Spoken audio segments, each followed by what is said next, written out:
I think it would be ideal if there was a mental component to each phase of the rehab protocol post-operatively.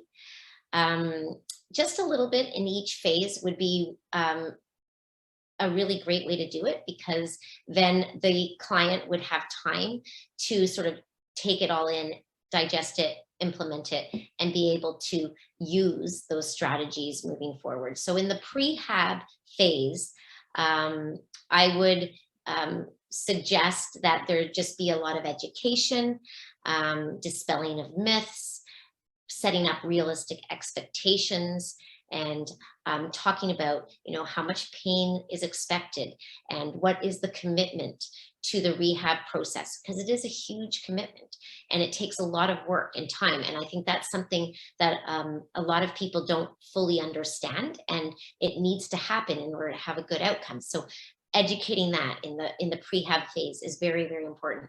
And just education about how there will be mental aspects to the recovery process, how it will be normal to have fear and worries regarding the whole rehab journey and to return to sport. And so that would be what I would suggest would be really helpful to be in the prehab phase of post-operative care. In the acute post-op care section or phase, I would again review all these education pieces, because clients just can't hear it enough. They don't absorb everything in one go.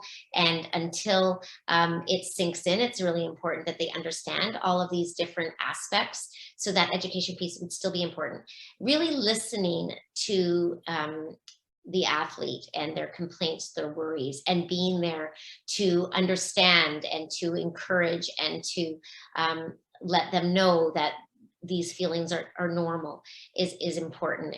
And using the opportunity that you have with them to help them understand how to think differently, maybe, and how to focus differently on the process and on their knee and how it feels. So talking about what to think instead of focusing on that feeling piece all the time.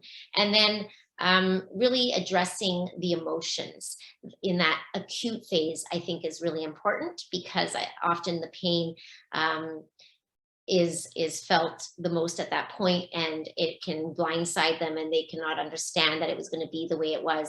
And so that's something that really is important too. Then once you get through the rehab and you've gotten a lot of the strength and endurance and the function back to the knee, training for return to sport is really where that coaching of how to have an athlete trust their knee stability and function is important. And so how do you coach that? Well, a lot of practice of exercise and functional movement and sport specific tasks, and pointing out how they're doing it well, pointing out that even if it's not feeling normal, it's functionally normal in that they're able to complete the task, teaching them what to think about instead and where to focus their mind and their energy while doing the things that you're asking them to do and while they're practicing it. That's where a lot of the coaching can really be helpful, so that they have those skills when they return to sport, and those skills will be something that they'll continue to use moving forward, and maybe even in other aspects of their life as well. But definitely moving forward to keep them strong and healthy and progressing so that they can perform their best post-operatively.